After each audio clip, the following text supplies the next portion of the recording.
পঞ্চগড়ে mid day meal প্রকল্পে খাবার পরিবেশনে অনিয়মের অভিযোগ উঠেছে। এ নিয়ে বিস্তারিত জানাতে বাগপুর কেরামতিয়া সরকারি প্রাথমিক বিদ্যালয় থেকে যুক্ত হচ্ছেন প্রতিনিধি সিদ্ধার্থ কর্মকার। সিদ্ধার্থ, মিড ডে মিল প্রকল্পে এই যে অনিয়মের অভিযোগের কথা বলা হয়েছে, এই বিষয়টি নিয়ে আপনার কাছ থেকে জানতে চাই। সাজিয়া, আসলে পঞ্চগড়ের মূলত 4টি উপজেলায় কিন্তু এই মিড ডে মিল যে প্রোগ্রাম সেটি কিন্তু চালু রয়েছে এবং গত 18 তারিখে যে অনাকাঙ্ক্ষিত ঘটনা ঘটেছে পঞ্চগড় বোদা উপজেলার যে সামেরডাঙ্গা স্কুল রয়েছে সেটিতে আমরা যেমন জানতে পেরে সেখানে প্রতিদিনের খাবারে যে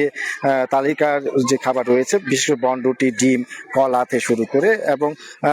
দুধের প্যাকেট, বিশেষ করে গত 18 তারিখে এই দুধের প্যাকেট শিশুরা খেতে গিয়ে তারা জানিয়েছিল যে এই তিক্ত স্বাদ এবং পচা দুর্গন্ধ তারা পেয়েছিল, যার কারণে তারা কিন্তু তাদের শিক্ষকদের জানায় এবং শিক্ষকরা তাৎক্ষণিক সে ব্যবস্থা নেয়। তারা কিন্তু তাদেরকে সেটি খেতে নিষেধ করে এবং সেই তারা কার্টুন খুলে দেখা গেল যে সেখানে কিন্তু প্যাকেট কিন্তু ফুলে অস্বাভাবিকভাবে ফোলা অবস্থা পাওয়া গিয়েছিল এবং তারা যেমনটি বলছেন যে আসলে শুধু এটিই নয়, কলার ক্ষেত্রেও তারা অভিযোগ দিয়েছেন কিছু কিছু এবং বনরুটির ব্যাপারেও কিন্তু তারা যেমনটি বলছেন যে অনেক সময় ছত্রাক বা অনেক সময় দুর্গন্ধযুক্ত বনরুটি পেয়ে থাকেন।